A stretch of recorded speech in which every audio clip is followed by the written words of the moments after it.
Hi friends, welcome back to my YouTube channel. સ્વાગત છે તમારું આજના ફ્રેશ નવા બ્લોગમાં.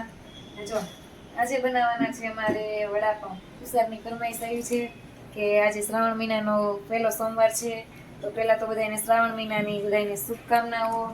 ને હવે હજી બધાને એકટાણું છે, એકટાણુંમાં એ કે વડાપાઉં બનાવે છે. તો જો બનાવું છું વડાપાઉં, અને એના માટે મેં શું કહેવાય વડા તૈયાર થઈ ગયા છે.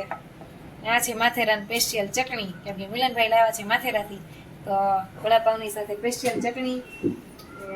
ચાલો ફ્રેન્ડ્સ, તમારે વડાપાઉં ખાવાનું હજી ત્યાં નથી હો, હજી ન આવતા, હજી બનાવવાનું બાકી છે. તો જો ફ્રેન્ડ્સ, હવે વડા તરાવા માંડ્યા છે. મેં બનાવી નાખ્યા. તુષારે લોટ દઈને ને એનું કામકાજ ચાલુ કરી દીધું છે. તરવાનું કામકાજ એનું છે. અહીંયા આટલા મેં કાઢી લીધા છે, 3 વડા.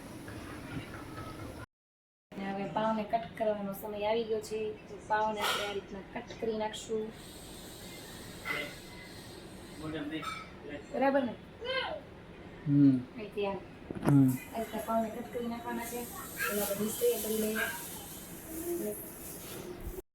સ્પેશિયલ ચટણી બની જવાની છે આ રીતના પાવમાં. લસણવાળી ચટણી મેં આજે નથી કરી.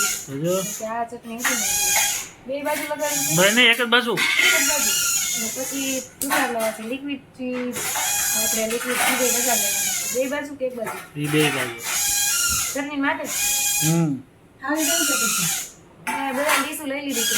હવે જમવા બેસવાની તૈયારી થાય છે ફ્રેન્ડ્સ. આ બાજુ આપણે ચીઝને લબ પકડી દેવાનું છે. ભલે ફાયદા થાય તુષાર, પછી ભલે પેટ નીકળતું તુષારનું. ચીઝ કાંઈ હો. એ તો છે ને, મમ્મી કે જો મારામાં એવું નાખતી નહીં. મમ્મી નાખવું છે ચીઝ? મરચા, મમ્મીએ ચીઝ નથી નાખી. તીખા મરચા. ખમો આપું છું. અને હવે આપણું આ વડાપાઉં બનીને રેડી છે.